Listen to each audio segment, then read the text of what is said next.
दुनिया सिर्फ अपने बारे में सोचती है अब्दुल गेली। इंसान समझता है कि सब कुछ उसके इख्तियार में है। यही भूल है उसकी। लेकिन करे भी तो क्या? आखिर किससे उम्मीद लगाए? कभी दौलत के पीछे भागता है तो कभी शोहरत के पीछे। नादान है, नहीं जानता कि यह सब कुछ बेमानी और फना हो जाने वाला है।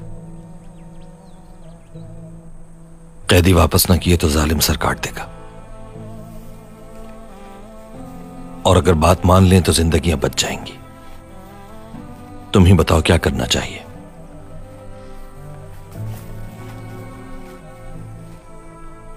अपनी मर्जी से तो इस दुनिया में सांस लेना भी मुहाल है,